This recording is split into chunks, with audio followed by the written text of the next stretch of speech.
Yeah, yeah.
Dude, that blue collar shirt, yeah, that baby blue, yeah, I'm so jealous. It looks so good. He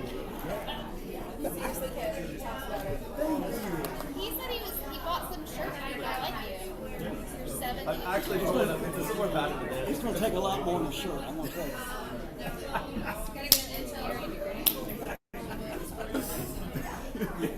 But you're on your way.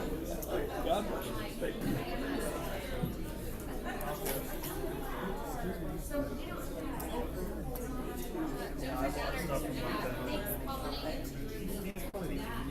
My dad, because my dad worked in an office.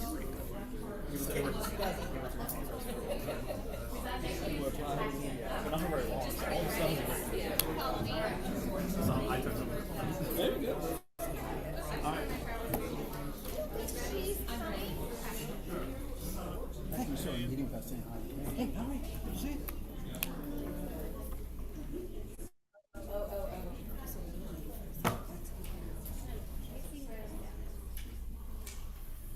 All right, I'm going to go ahead and call this meeting of the Mayor and City Council for Monday, August 10th, 2026 to order. Bonnie, we are all here present. Thank you. Tonight, we're going to have the Pledge of Allegiance from the rejuvenated, I'll say, Tucker Historical Society. The Tucker Historical Society was established in 2001 as an ad hoc committee of the Tucker Civic Association and then reorganized in 2004. This group is dedicated to raising community historical awareness through recording and preserving personal and family histories. They recognize and publicize notable properties, older homes, landmarks for historical significance. And I know you all are we've got a new board that I'll introduce in a minute and new members, but typically in the past you've known them for the Tucker Plant Swap and Share.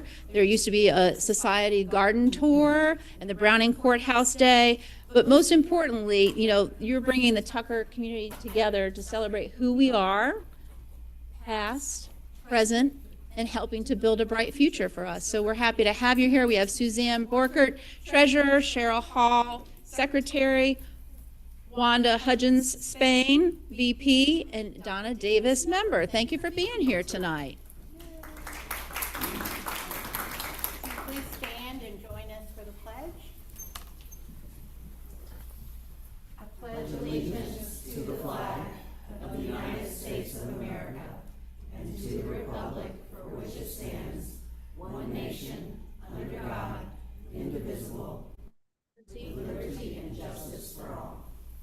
Thank you. You guys want candy? We give candy out. Don't have to be a kid.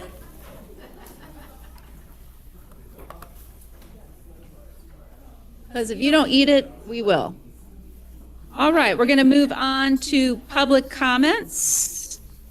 Rules of decorum from Robert's Rules of Order. Our meetings are held in accordance with the Georgia's Open Meetings Act. We will call upon those that signed up to speak and then open it up to those in the room. If you signed up by mistake, feel free to say pass when your name is called. You will each have 2 minutes to speak, but keep in mind that neither council nor I can respond to you during this time. And also keep in mind we've got some public hearings later on as well. And if you signed up because you thought you had to sign in and you really didn't want to speak, you can just say pass. All right, very good. Bonnie, who do we have on the list? Lois Shingler.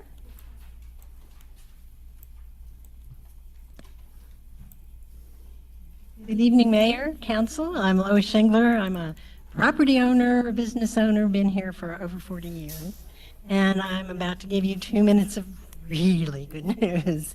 This has been an excellent few weeks. We had the first Peter and Paul's Place Theater showcase a couple of weeks ago, and we had a nice crowd, and they all did well and didn't need a lot of prompting, and it was a lot of fun. And so our 2 teachers are going to repeat this. And so we are going to have the 3rd theater group coming up in the spring. But it was so wonderful. And then Saturday night we had the dance. We had 100 participants. We had I think 15 volunteers, all of whom you all know. They're all folks who are very active in Tucker. And we had a number of parents and caregivers. Chick-fil-A donated sandwiches. We had lots of food, and it was glorious. And we really, I think, was probably one of the best dances that we had had. And so we'll do it again. We'll have our holiday dance probably in December. And if you have an opportunity to stop by, it's just a really joyous situation. And I think you would really love it. In addition to that, I needed to tell you that we have Art from the Heart opening at St. Bede's. It's associated with the Tucker Art Association. And so the opening is this Saturday from 6 to 8:30. Dr. Bolton is planning to stop by, so if you want to talk to her, you might find her there. And we have a lot of Tucker artists who show at the thing. So there'll be hors d'oeuvres there and wine for a donation and a lot of really interesting arts. I hope you all come. Again, thank you so much. And I wanted to thank Tucker Recreation Center, Winnie and Pooja, who were there, and for everybody that makes it possible. It was a glorious, glorious event, and it was because really the folks there were so wonderful and so helpful. So thank you from the bottom of my heart. Larry Kaiser.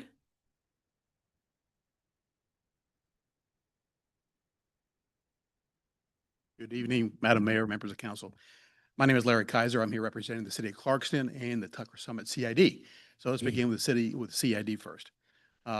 Want to thank the finance director for reaching out to me this weekend. She actually worked this weekend, and she inquired on what our budget estimate was for the next phase or phases of the streetlight work. And so I gave her our information for budgeting next budget year, Madam Mayor, next budget year.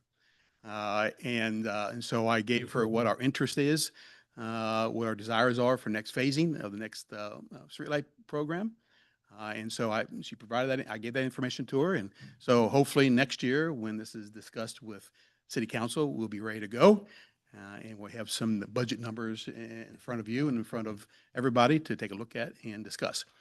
The second is the City of Clarkston. So we both have our trail systems. You guys are a little farther ahead than Clarkston with your trail network. But the only way this trail network works, although you could work in isolation, you have a great system. City of Clarkston will have a great system when it's all funded and designed. But the only way it really truly works is from a regional perspective. I think we know that. And so we're working towards that end every single day and trying to make that happen. And we're going to continue to do that. And very soon we'll have some presentations. I think we've talked about that before, working towards that end. So with all that said, the City of Clarkston will have a staff person at the John Homestead event this coming Saturday, and I'll be there as well. And so just want to let you know that the City of Clarkston will continue to be engaged with the process. thank you. Thank you. City Manager, will you follow up to see what female is impersonating our finance director and speaking with Mr. Kaiser about lighting? Because someone in your department, it was you. Okay, I just want to make sure we don't have somebody impersonating somebody. And I was like, Larry, are you making this up? What were you doing over the weekend? Thank you. Thank you. Bonnie? And Donna Davis.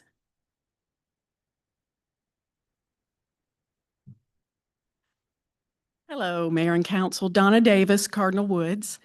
I just want to say, and I'm sure we'll hear a lot about this today from Matthew Lee or different ones. I'm so excited about the CID and this meeting on Thursday and the One North Lake plan. I just think that's the best thing. And I've looked at the website and there's surveys and there's all kinds of things. And that is something huge and important.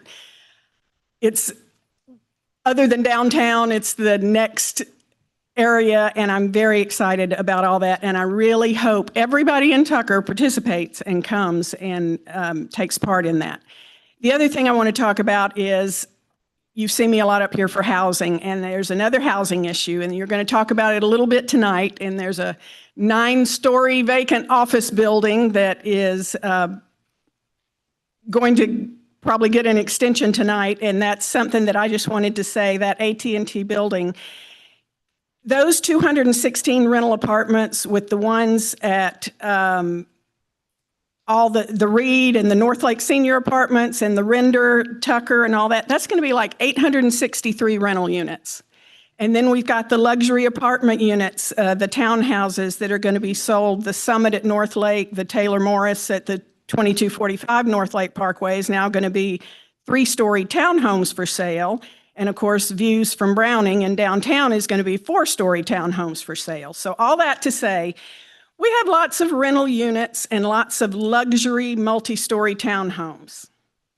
May we please look at options for seniors to purchase small, safe homes after we sell our large Tucker houses with their big yards. I encourage the council, the CID, and Mr. Martin to look at places like Mount Vernon Towers in Sandy Springs. It's a 55+ independent living condominium community where all the units are privately owned. They've got studios. That's something we can do for Tucker, not luxury units, but those that are commensurate with what we can sell our homes for. So I hope that 9-story building, all the delays is for a reason. And we can do something like that with it. Thank you. Thank you. All right. We still got some time. Is there anybody else who would like to come speak?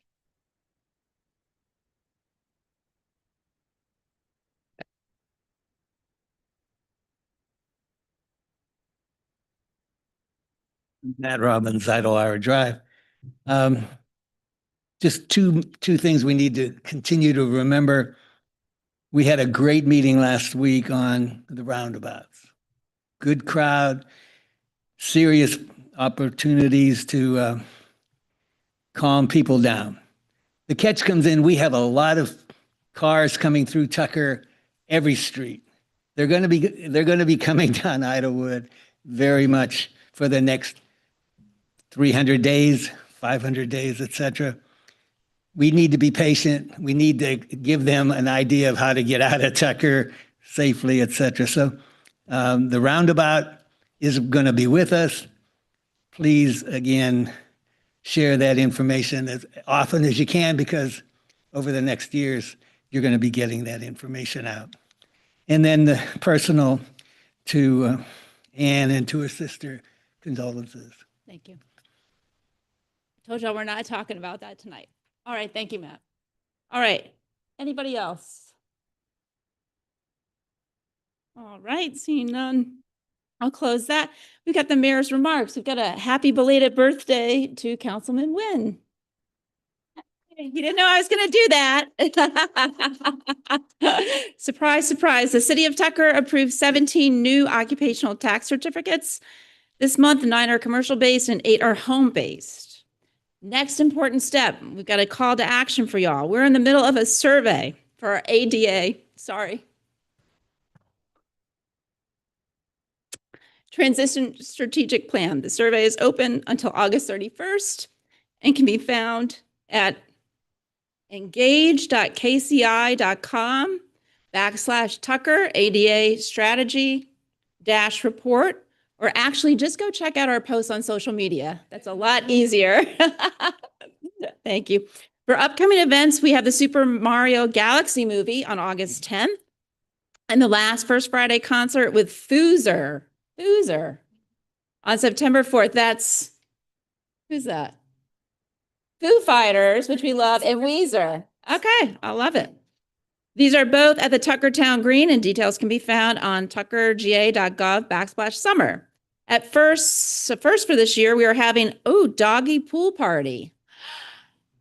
Craig, was that your idea? At Kelly Kofer Pool when it closes for the season. If we don't have a dog, can we still come? All right, very good. Register ahead of time for Monday, September 7th with time slots from 3:30 to 6. Check the event calendar on our website for details and a link to register.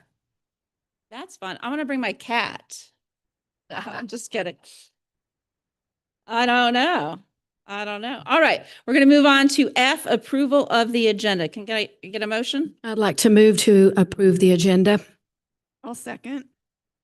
All right. Any discussion? All right. Seeing none. All those in favor?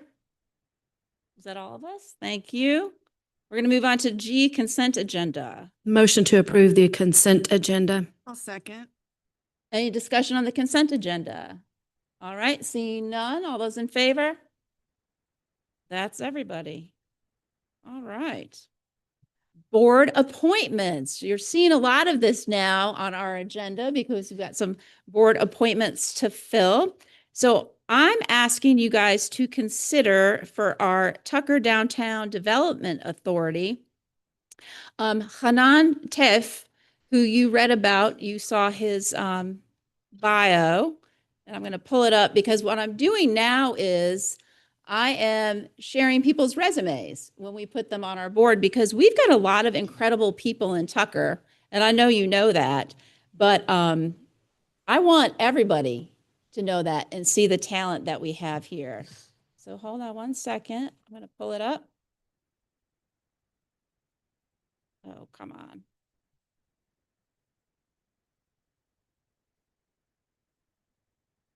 And he's here with us tonight. All right, very good. So he's a lifelong Tucker resident, proud business owner, and dedicated community leader with deep roots in the city he is always called home. And I think I knew him when he was in 6th grade because he was best friends with my neighbor down 2 doors down from me. Having grown up in Tucker and continuing to live and invest in the community today, you're committed to helping shape a vibrant future for Tucker as Chief Operating Officer of Expressions in Motion Dance. I know you've all seen that building on Fellowship. You've helped grow one of Metro Atlanta's premier youth dance organizations, EIM, brings high-quality dance education directly to families, offering pre-ballet, ballet, tap, hip-hop, jazz, creative movement. You've seen them performing at the Tucker Town Green before at our events, and more to children ages 2 and up at nearly 50 schools, preschools, and daycare centers throughout the region. For nearly a decade, Expressions in Motion partnered with Tucker Recreation to provide dance classes for local families, reinforcing the organization's mission to make quality dance education accessible while fostering confidence, creativity, respect, and community among children. In March, Hanan and his wife Whitney expanded that mission by opening EIM's new permanent studio in downtown Tucker on Fellowship Road. It was a significant investment in the city's continued growth, demonstrating their long-term commitment to Tucker's downtown. As we said, you are a Tucker native. You earned your bachelor's degree in business and hospitality from Georgia State University. Before joining EIM full-time, you built an impressive career in business leadership, serving as branch manager for Enterprise Rent-A-Car, where you led the company's largest branch in the world at Hartsfield-Jackson Atlanta International Airport. You later served as vice president of Solient Health, partnering with school districts across the country to support staffing, training, and educational services. Beyond professional accomplishments, you're an accomplished ballroom dancer, earning the title of USA Junior Ballroom Champion, performing for the Olympic Ballroom Committee, and coaching dancers of all ages. Passionate about supporting the Tucker community, investing in local businesses, and cheering on Georgia sports teams, and spending time with your family. So I'm going to make the motion that we approve Resolution R 2026-8-28, consideration of the resolution of the Tucker City Council to appoint a director on the Tucker Downtown Development Authority. Second. All right, any discussion on that motion? All right, seeing none, all those in favor? All right, Bonnie, that's all of us. Do you want to come say anything? You don't have to. Come on.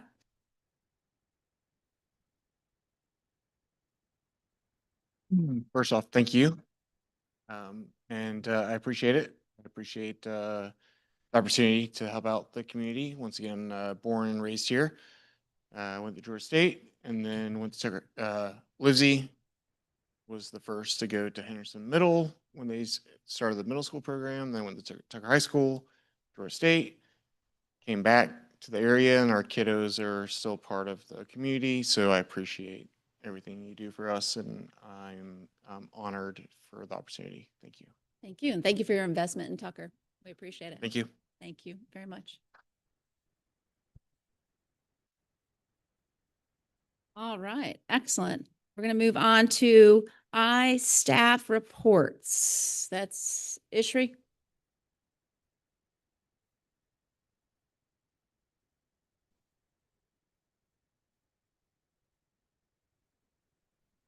All right. Good evening, Mayor and Council. I just want to bring a quick staff report to you all about a situation happening at 6155 Windsong Way. This is a sinkhole that we've kind of deemed as an emergency or urgent. This was reported to us on July 20th of 2026 this year. As you can see in this lower left photo here, there's a pond. The pipe is this red line that goes through the roadway here, and it ties into a junction box that ultimately drains behind the homes.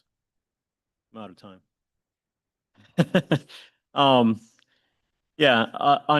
On that same day, our staff went out and investigated the site, and this was the condition of it. The pond had drained due to the seepage just right here between the outlet control structure and the wall started to cave in.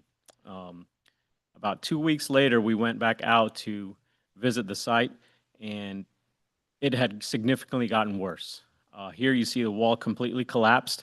The pond is holding very little water now, and we were able to view inside the pipe. You see some very significant joint separation of the pipe and all of this caving in. I want to draw your attention to this area here where you see the curbs cracking and the earth is raised up beyond the curb.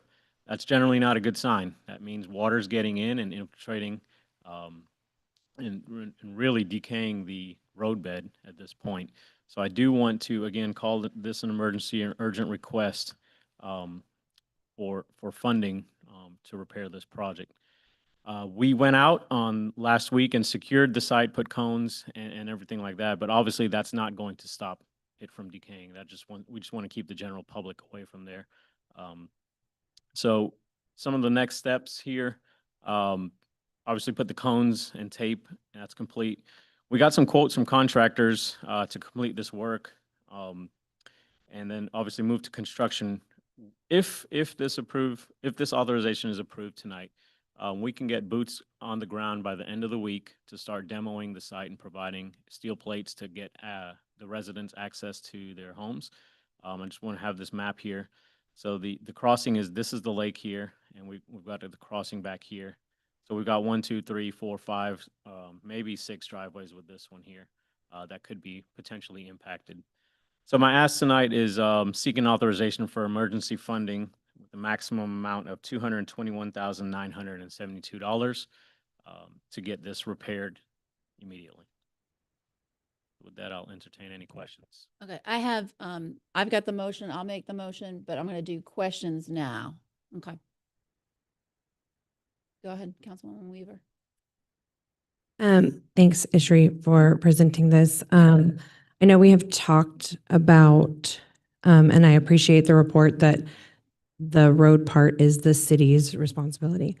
But I also know that in the past, we have talked about, and we passed the very updated policy and ordinance, right, about where sort of private responsibility versus city responsibility is.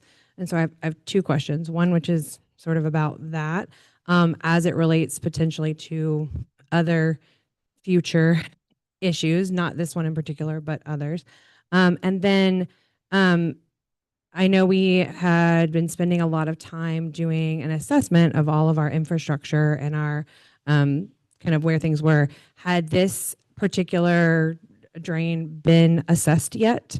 And so can you speak to kind of, did the assessment not flag it, or is it particularly related to weather? Like what, because I know that was a big part of doing the assessments, right? Was to identify where some of these potential like more challenging places were. So those are kind of two questions if you could speak to. Yes. So if I can answer the first question, the extent of service document is what you're referring to. This does fall within the city's extent of service. The entire network is deemed the city's responsibility. If I can refresh your memory, the extent of service is one structure outside the right-of-way.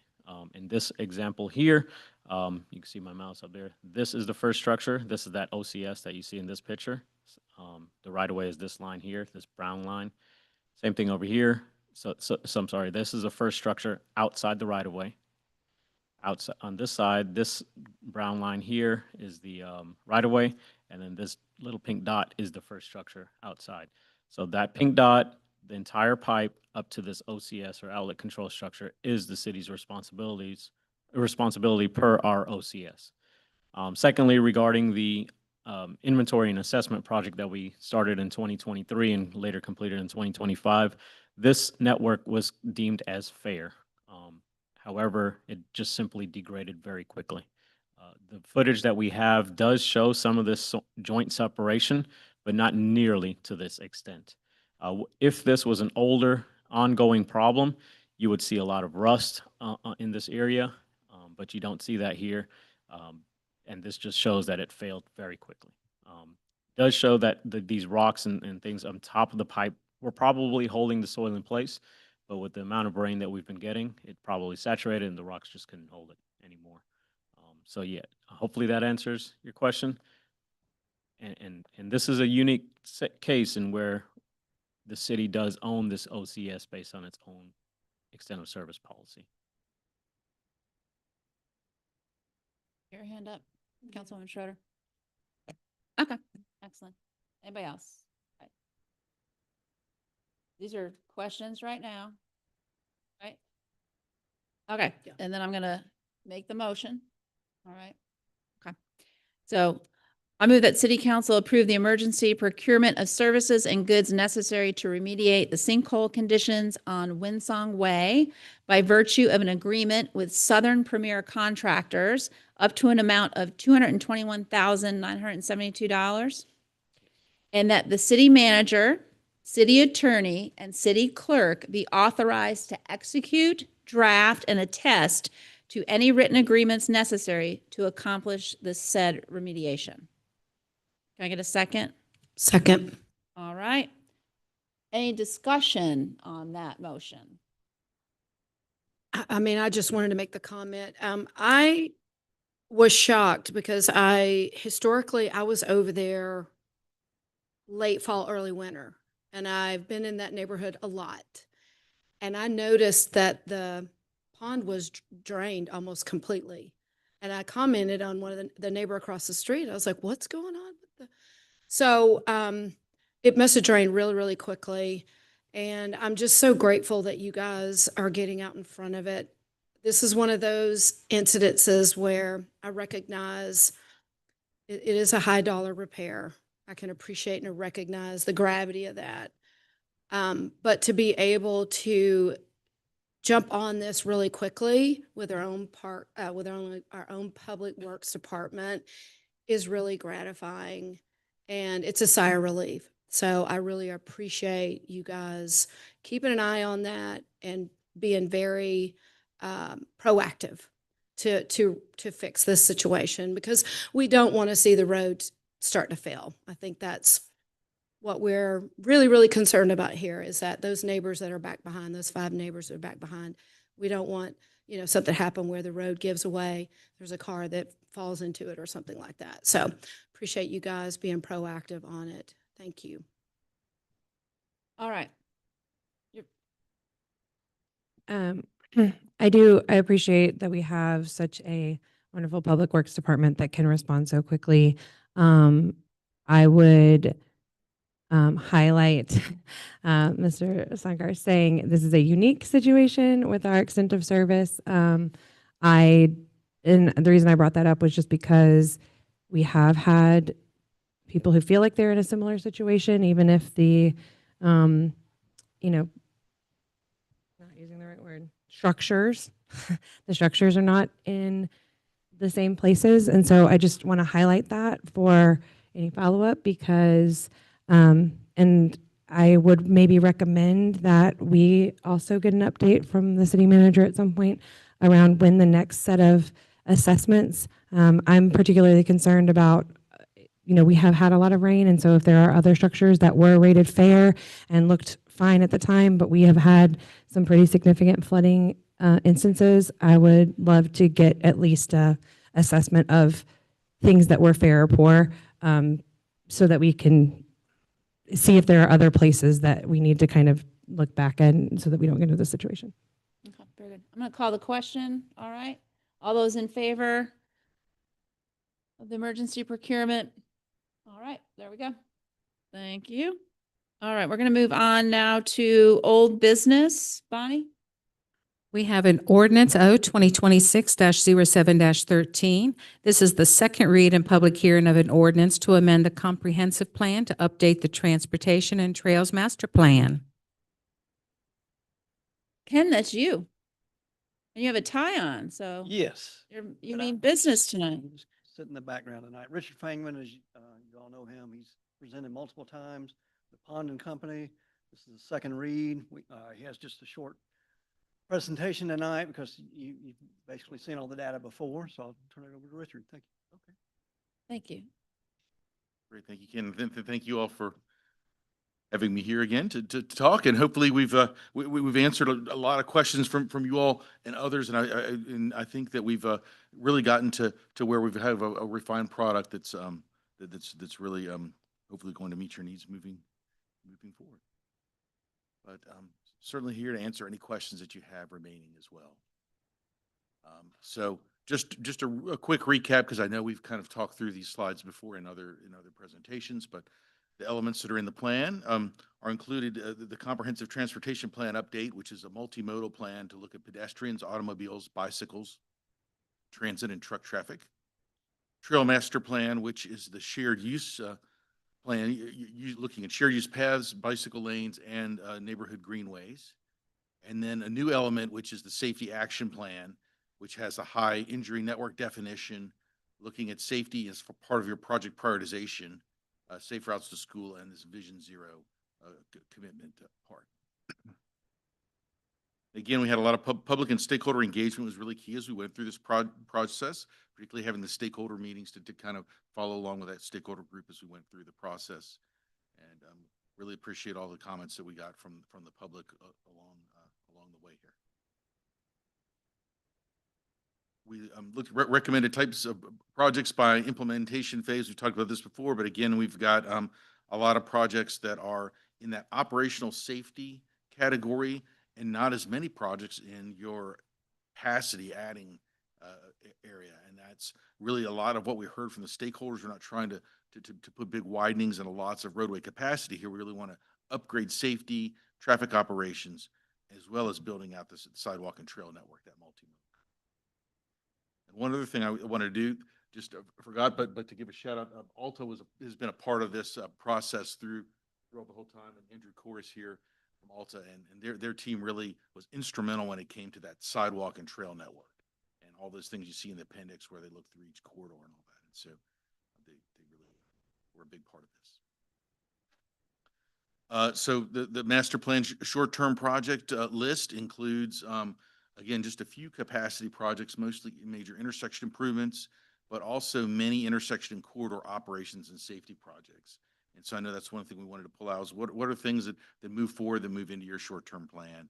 One thing we've done here is kind of tried to, you've seen this graphic before, but we've tried to overlay some of those areas of need that were based on sort of the overlay of different community needs as far as lower income, higher dependence on transit, and also your downtown where you're trying to really promote walkability. And so that kind of shows that there's a lot of projects that are kind of occurring in those areas. Again, this provides that spine network all the way through the corridor for your trail network, and also helps a lot with safety along key corridors like Lawrenceville Highway. Then the trail master plan had a big emphasis on complete streets. Again, those shared use paths were what we had sort of indicated as a team working with the stakeholders, that was the best way to look at complete streets in this area because of the fact that we want to really provide for all user groups and types. The expanded trail project section was included with also complete streets sample details. And there's also recommendations for a complete streets policy, and part of that in the appendix that shows that in more detail. We did part of the safety action plan, again, was to identify that high injury network. And when we met last time, one of the things that you want us to do is to look at what are the responsibilities that go along with that. Because we had the high injury network just showing kind of all the roads sort of as they would be, well, just explain to everyone else in the public too. The high injury network are those roads that are the about 10% of the roads that carry about 60 to 70% of the serious injury and fatal crashes. And so we want to improve those roads to get, with some priority to get biggest bang for your buck there. They do have roads still like Highway 285 and Highway 78 on there. Those are things that will really be handled 100% by Georgia Department of Transportation. Those are roads that are, but they are within your jurisdiction. So for part of this process, we did look at those. We also indicated some roads that are shown in there with sort of a pink highlight. Those are the roads that are your state routes that will be sort of a partnership with you and GDOT on a lot of the projects that'll be along there.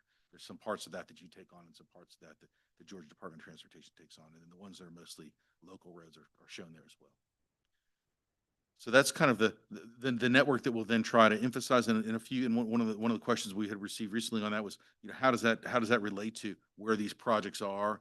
And that related in a couple of ways. When we looked at this network, as we tried to identify the short-term and midterm projects, and also we looked at the prioritization and projects that had a safety component of one sort or another that were along this network got a higher ranking, so that allowed them to be prioritized a little higher. So so that's a little bit more about the safety action plan. And then another portion of that plan was the Vision Zero commitment. That's the acknowledgement that no traffic deaths are acceptable. It represents a high level of support to provide resources necessary to implement the city's safety action plan and promote broader countywide policies and programs in alignment with the Vision Zero goal. It adopts a goal of achieving zero traffic deaths, attempting to get zero traffic deaths by 2050 under the leadership commitment part. And then it commits to a continued collaboration with neighboring jurisdictions and other partners to advance projects identified in the plan, and also monitoring and reporting on progress towards that Vision Zero goal. So those are all sort of key components that are required. Again, Federal Highway sort of laid out those types of requirements in a way so that, if you satisfy those requirements, then you can have what they call sort of an approved plan that allows you to also be able to get some additional funding in the future for that from their Safe Streets for All implementation funding. And there's a section in the report that also talks about and checks off the boxes of the several things that they wanted to do. So that's my very brief summary this time of items. So just I'm happy to answer any questions, and it's really been a pleasure kind of working with the city. We're going to go ahead and do the public hearing, but stay close Okay. by, and then we will get to some questions. And thank you. I know it's very thorough, so we appreciate you very much. All right, I'm going to go ahead and open up the first public hearing for anybody who's here to speak in favor of us adopting the transportation plan.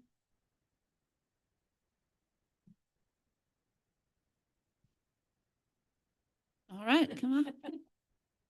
You're here, you might as well, right?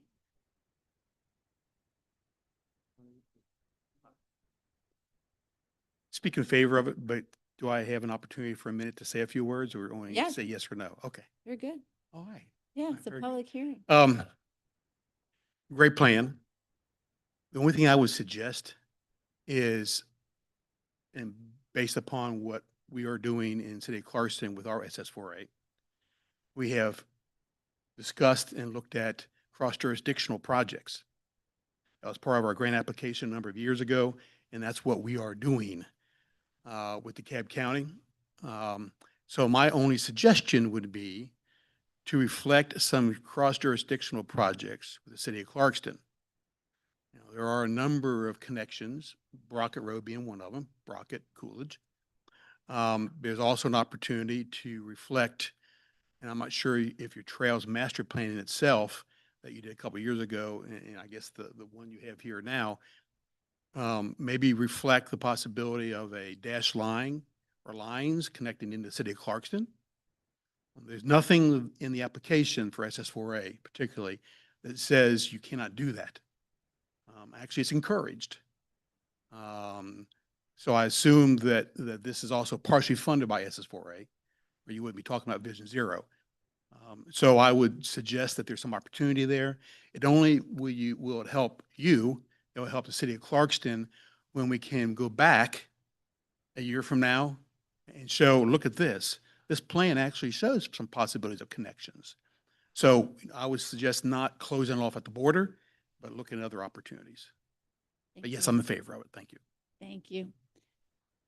Anybody else here to speak in favor? All right, I'm going to go ahead and close that portion of the public hearing, and I'm going to ask for anybody who's here to speak in opposition. All right, seeing none, I'm going to close the public hearing. Richard, if you want to come up, I'm sure we've got some questions for you. Anybody? Councilman Wynn? No? Okay. Richie? Just one or two quick questions, because I know this has been a really long journey. Okay, no, I appreciate that. And I know Ken sent me a few too that I did respond to. And Yeah, just some small little, follow-up things. Obviously, I believe that all of us on council are excited about the Safe Streets for All opportunities, the Vision Zero opportunities, Complete Streets policy that I know my fellow council member Wynn has been very, very passionate about. And we all have been very eager to see this move forward. What are the next steps as far as doing a complete street policy and getting that going? And then, complete street policy and then the Vision Zero ordinance. yeah, What's the next steps for those? okay, yeah. Well, I guess with the Vision Zero ordinance, we provided kind of a draft ordinance that takes into account some of those points that we think are, things that will help you to satisfy the Federal Highway Administration requirements. And so part of that, and these two things may be things you choose to bring together because in some ways they kind of relate to one another, or you may want to do them separately. The Complete Streets ordinance probably doesn't require as much work to maybe to get to the next step. It's just a matter of you all deciding along with your city attorney and with the staff what all the final wording that you would like in that. I think that the next step with the Complete Streets plans, you have kind of a draft, sort of a draft recommendations of what should go into that. But there's a lot of leeway when you talk about a Complete Streets, plan. Do you want it to just be a guide, or do you want it to be very, very sort of not prescriptive, but very defined? And if you make it very defined, one of the advantages is then you can put that also into your development ordinance so that you make sure that all those pieces are being done as development occurs and all of that. And so those are things. Another thing is we had the plan that was based on, doing the connections that you see on the trail. Is there something else in that Complete Streets policy that you want to say, well, we want to do this, but our ultimate goal is to have something on every street that's a collector above, or not? Those are things that can be also part of that policy. So I think that's something that probably takes maybe a little more work to get to that stage. So, whether you want that to be a staff sort of working group or something that involves you all, that's kind of the next steps. I see Ken's taking lots of notes over there, so there we go. Thank you. Thank you, Ken. All right, anybody else? Questions? All right. So, can I get a motion? I'm going to say Councilmember Wynn, you want to do the motion? I'd like to make a motion to approve ordinance 02026-07-13 to approve the ordinance to amend the comprehensive plan to update the transportation and trails master plan. I'll second. All right, very good. Thank you. All right, any discussion on the motion? Thank you. I would just like to make sure that we are paying close attention then to what we need to do next when it comes to the ordinance and the complete street conversation. I do think that it would be wonderful for us to have a complete street policy. I also know that it's going to take a lot of extra work, and it would be wonderful if we could have complete streets on our connector streets overnight, and we also know that resources are tight. So, but if we have something that we agree to moving forward, we can start shifting to the priority. Very good. Richard, I know she was looking at you, but I think after this vote, you're like released, right? So don't get nervous. Don't get nervous. Councilwoman Weaver, Richard was like, oh God, I thought I was done.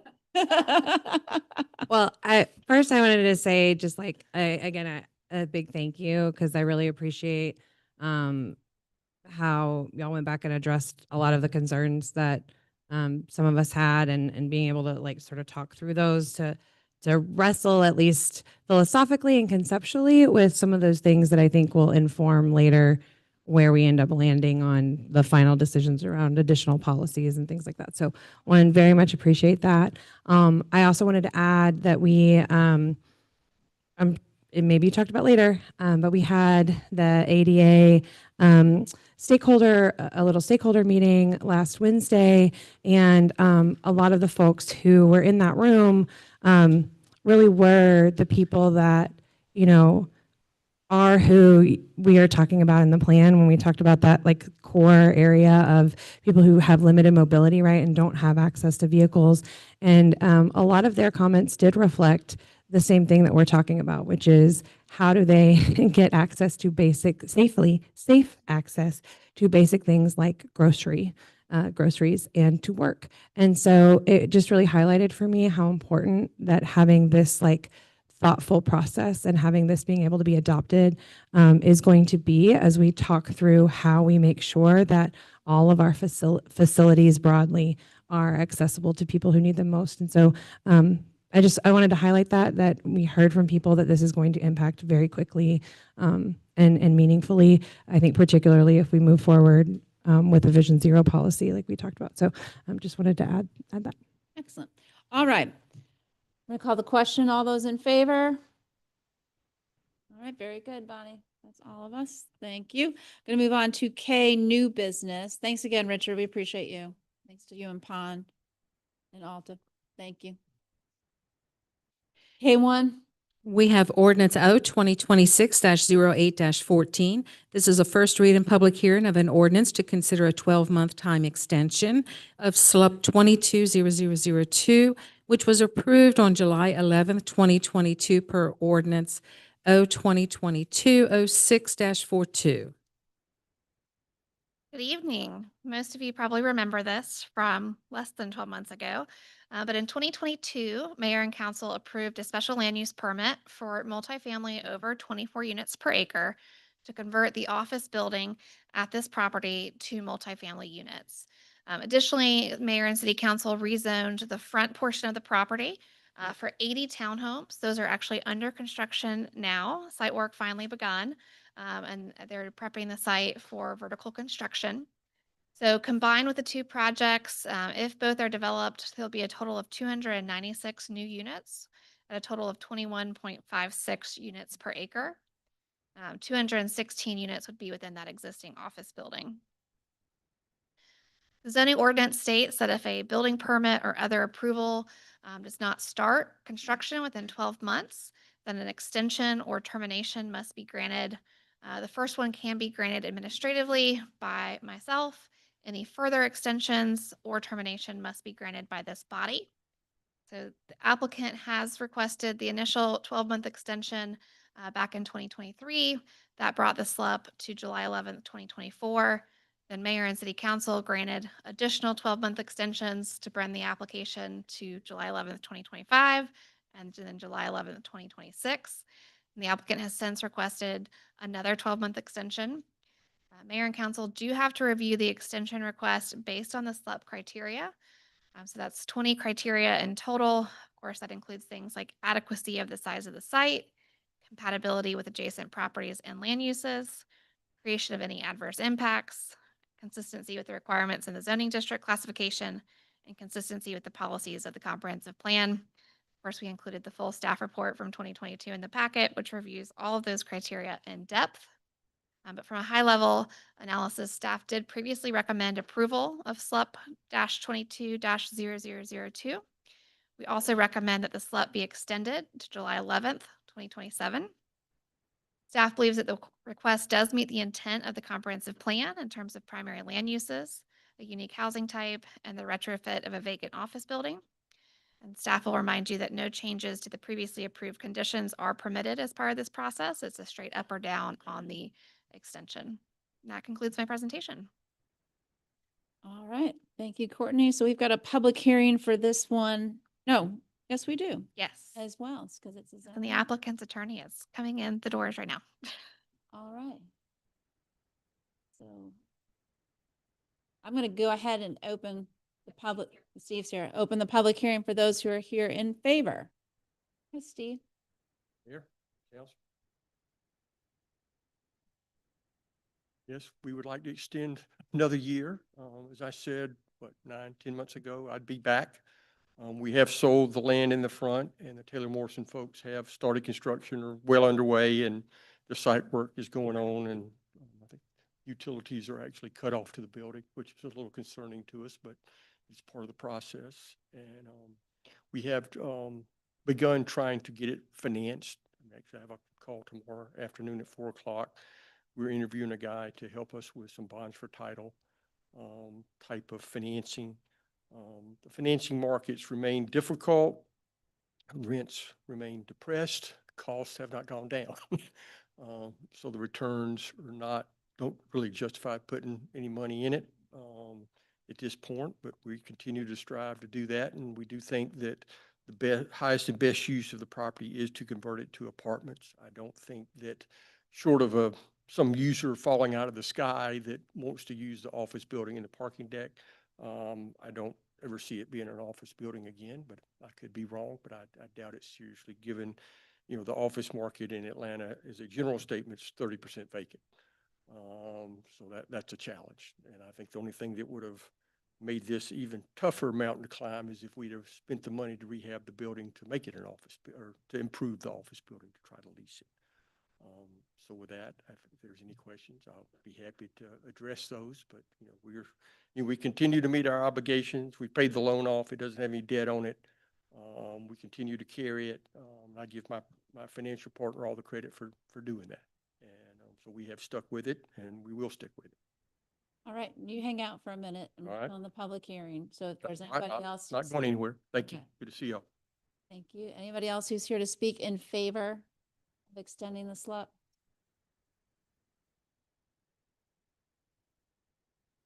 All right, I'm going to close that portion of the public hearing. I'm going to open up the public hearing for anybody here who's here to speak in opposition.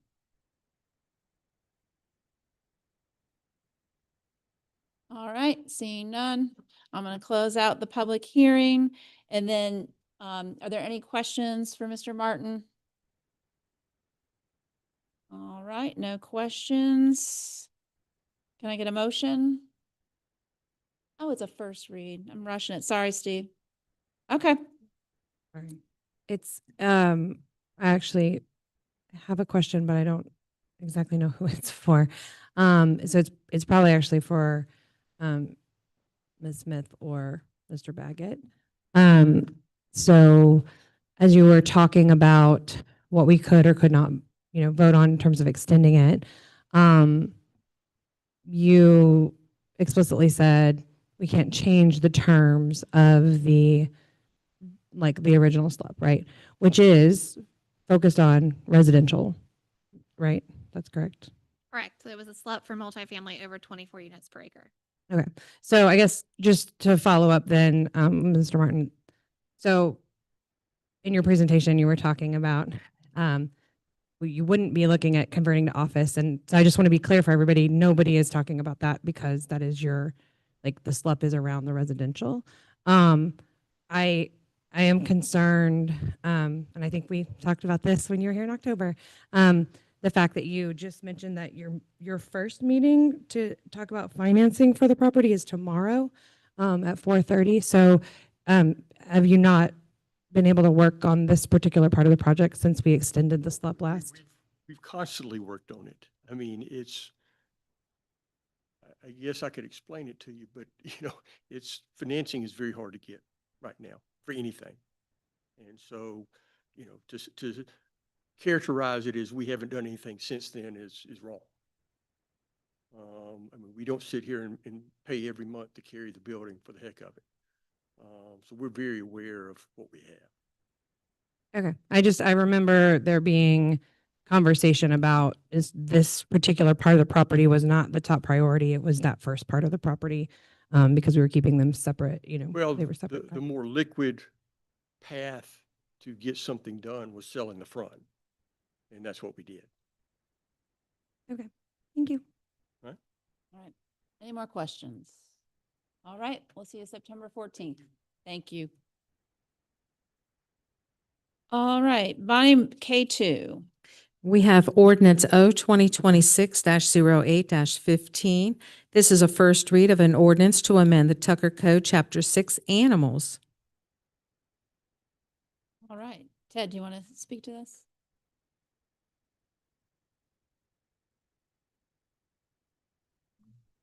Good evening, Mayor and Council. I think you recall that a few months back, I think it was in February, I had a presentation from some folks who had worked on changing state law. And that state law it essentially imposes a prohibition on the transfer of domestic dogs, cats, and rabbits in what is referred to in the code as sort of places of public gathering, incidental public gathering, like parking lots or right-of-ways or outdoor flea markets. That change in state law accompanied, for the first time, a statewide prohibition, something that was normally left to local ordinances to regulate. It also provided certain maximum penalties for that offense. And that law, which became effective in 2025, impacts our local code. Our local code that we adopted a couple of years before that was based largely on DeKalb County's code, made it illegal to sell or transfer any vertebrate animal. So it's a wider scope in those types of places. So this state law pretty much needs to be accommodated in our local ordinance. It has a preemptive effect being state law. We can enforce it through local ordinance because there is a savings clause in that article in state law that says we can adopt anything that is not in conflict into our local code. So by doing this, what you're doing is you're authorizing local enforcement. It doesn't have to be charged as a state law violation, which makes it easier, frankly, to enforce because otherwise it's got to be a misdemeanor that goes to state court for an offense that carries a pretty small minimum fine. And the way this is drafted, you'll see there were a few things, took the opportunity to clarify the enforcement in our animal control code. And essentially those first two sections of the ordinance recognize that, who can enforce, create the exception to the general rule that's imposed by Section 3, which basically adopts that state law and says that everybody can enforce, including our local code officials. Any questions? I want to thank Councilmember Orlando who worked on this with me and because it is a public safety concern. I remember you shared the article, folks are doing these transfers out in public and then people are getting shot, people are being followed home, dogs and cats are being stolen. So it has risen to that level. But I don't know if you wanted to add anything. Well, I think this ordinance is important not just to educate the public. I can understand how money's tight these days, and I can see folks breeding puppies, for instance, for sale around town in the prohibited locations now. But when the sales are over and the puppies grow up and are not sellable anymore or get sick, they're typically dumped on animal shelters, like the DeKalb County Animal Shelter, for instance. And that puts, it's an unintended consequence of this law, I think unintended, but, or indirect might be a better word. Indirect benefit that it's going to educate the public to keep the animal shelters from being overrun and taxpayers or whoever supports animal shelters from being overtaxed on the leftovers that we are trying to prohibit from this type of sale. I hate to cut off anyone's livelihood, but it's important for the animals themselves. And as the mayor knows, I have 3 and only 3 full-time resident rescue dogs at my house and perhaps some visitors once in a while. So it's important to me. And I thank the mayor for permitting me to co-sponsor this with her. Thank you. And we had surrounding jurisdictions, Dunwoody, Brookhaven, Chamblee, and Doraville, and DeKalb have adopted this as well. So I think sometimes if you are surrounded by folks who have adopted it and we haven't, then you're getting those folks coming off the highway, and you've seen them. You've seen the puppies outside Best Buy. You know, people are trying to just sell them and they're in poor condition. So this doesn't affect, you know, PetSmart. It doesn't affect somebody doing this at a vet. It doesn't, you know, they can go to the police station and do a trade or transfer. This is more like your flea market, side of the road, gas station, parking lot type of issue. So questions? So it was helpful to hear the presentation about the local enforcement side of it. But I have a couple of questions about that part. And then I have a second question, which is just, do we have any data about how many of these sorts of incidents are already happening, so that we can sort of track the effectiveness of it? But I'm also curious, is it only animal control services that can enforce this, or does this allow additional enforcement from like code enforcement or our marshal service? The new provisions, perspective of dogs, cats, and rabbits, would allow local code enforcement and or marshals to enforce in addition to animal control and the police. The main part of our animal control ordinance that's already in existence is limited to and amended to include in this ordinance. It specifically calls out any peace officer, DeKalb County Police, or animal control. The old law mimicked DeKalb's law, our existing law, which said only DeKalb Police because that's what's in the DeKalb ordinance. And for years and years and years, animal control was a subdivision of the DeKalb Police. The county has actually broken out animal control into a separate department that also reports like the police to the Department of Public Safety in DeKalb, but they haven't changed their ordinance yet to reflect that. We were getting weird feedback from our county partners about who they thought could enforce it. And so this is intended to clarify that. But the more serious, sort of dangerous dog cases that require the apprehension of dogs is in Article 1 of our code, or will be in Article 1 if you adopt this ordinance.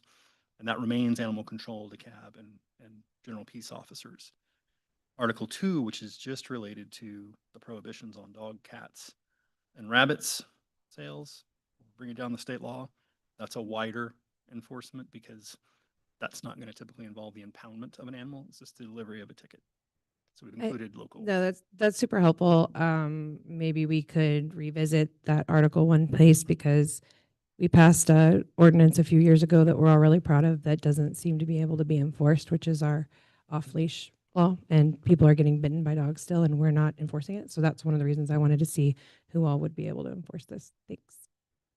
And we'll also be having a meeting with all of public safety for DeKalb County coming up as we look at a future service agreement. So that is on the list. so thank you. But, you know, you're talking about our parks, so we're gonna need to think about that enforcement. All right, very good. This is a first read, so we will come back on September 14th. Thank you. Thank you, Ted. All right, Bonnie, K3. We have Resolution R 2026-08-27, consideration of a resolution of the Tucker City Council to acquire property from DeKalb County for the public purpose of recreation and for other purposes by an IGA. Hello again. So this resolution is for the property at 4345 Cowan Road, which is the soon-to-be new location for DeKalb County Fire Station number 5. So it's a long time coming. They expect to break ground shortly, a month or two. So we're excited to see that redevelopment take place. The fire station property is also along a portion of the South Fork Peachtree Creek Greenway. That greenway runs along the west part of that property. And so the city and county have collaborated on ways to incorporate the two developments into one. And so this IGA allows for the city to acquire some elements that the county will construct as part of the fire station development, which includes 15 parking spaces along the right-of-way of Cowan, a sidewalk that abuts those parking spaces, as well as a bench. It also references that 4 easements will be given to the city at a later date for the future construction of that phase of the South Fork Peachtree Creek Greenway. I want to thank you, and I want to thank Mr. Baggett, because it has not been an easy process. So I appreciate you all having patience and persistence to be able to get this intergovernmental agreement done. But I think it's very instrumental for that trail.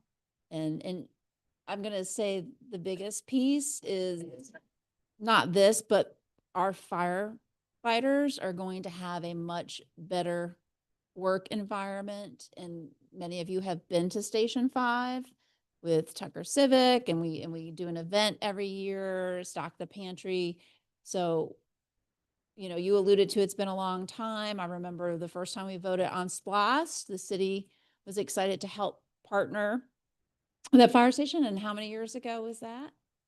So a long time. So we were excited to have a ribbon cutting in September for that, but just really super excited for the firefighters and for us to be able to make it a part of the community even more so. So are there any questions for Courtney? All right. Councilwoman Schroeder, do you want to give us a motion? I'd like to make a motion to approve Resolution R 2026-0827. Second. Excellent. All right. Any discussion on the motion? Seeing everybody smiling, seeing none. All those in favor? Can I ask if they could she include the IGA in that motion, please? Oh, okay. You have to include the IGA too. Just the resolution, and then just read down resolution of the City of Tucker City Council. Oh, okay. The little bullet. I'd like to approve Resolution R 2026-0827 to acquire property from DeKalb County for the purpose of recreation and for other purposes by an IGA. Is that good? Yep. All right. Excellent. Very good. All right. All those in favor? All right. That's 7 of us. Thank you, Bonnie. All right. Moving on to, whoa, 8:05. Wow. Don't get used to it. All right.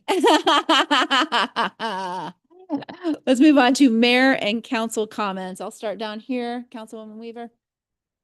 Well, I mentioned this when we had the trails plan, but I just wanted to do another appreciation for Courtney, Grace, and Micah for the ADA community meeting that we had. Another plug for that the mayor mentioned in her comments about the survey, which is just a first step. One of the things that I mentioned in the meeting is how excited I am about this process of thinking through how this can become basically a best practice of the way that we do things across processes for the city. So we're using something that we have to do to make things physically accessible, but also open up an opportunity to find ways to include more people and more perspectives in our city across city operations. So I just wanted to say an extra thank you. Also appreciate everyone who could come. And I would also say for folks that weren't able to come and who want to be involved, this is just the first step. It's not the final one, but we really, really do want people to share that survey. Thank you.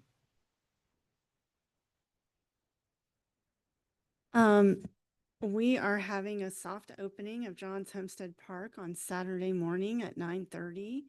And the park's construction is finished and the lakes are back. And if you need to get out in nature and you get close to the shoreline, you'll find a lot of great frogs and tadpoles. So.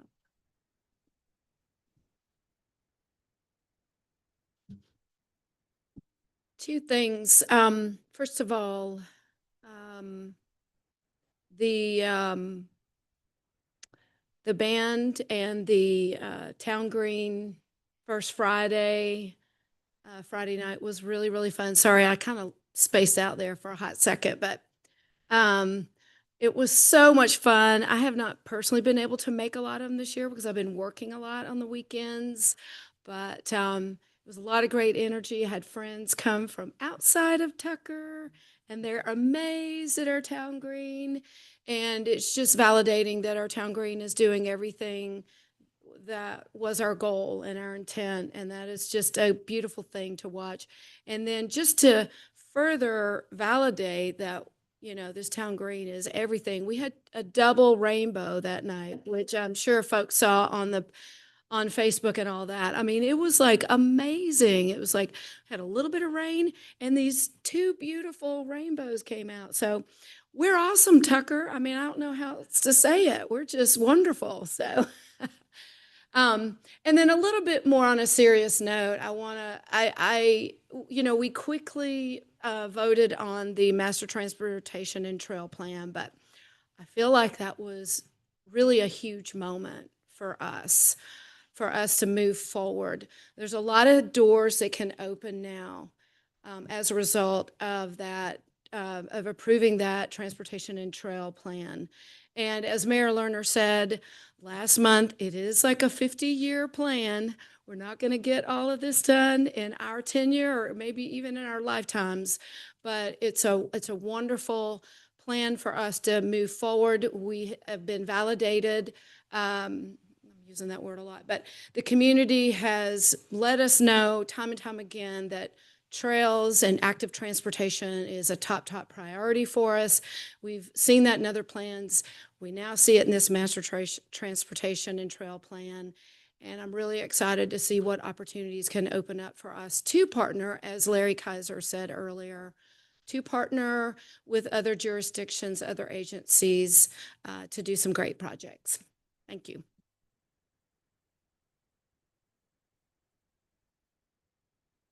Hey, I wanted to thank Lois Schingler and Peter and Paul's Place again for their support of that group and their theater performance. It was absolutely amazing. It was fantastic. I spoke to the gals who did the writing and the directing, and they are so excited to keep doing that. So, and it was a big crowd. It was a big crowd for a Saturday morning. So it was fantastic. So thank you. And then speaking of theater, you should tell them Main Street Theater is in a couple weeks is going to start auditions for its holiday program, Miracle on 34th Street. So that's going to be all ages. There will be opportunities for people who haven't ever done anything like that before. There'll be children's parts. There will be quiet stand in the background parts. So definitely, I think there are 3 audition opportunities. So come on out and do that. Excellent. Just real quick, I want to say again, Tucker Historical Society, I think it's just great to see the renewed energy with the organization, and very, very important for the work that you're going to be doing. And just want to thank you again for taking that up and moving it forward. Very important. We appreciate that. All right, we're going to have executive session, which means we're going to go in, we're going to make a motion. If we approve it, we go in, we have discussion, and then we'll come back out. We may or may not have further action. So just so you all know that. I'd like to make a motion to adjourn to executive session for purposes of personnel, real estate, and litigation. Second. All right, all those in favor? Bonnie, that's all 7 of us. All right.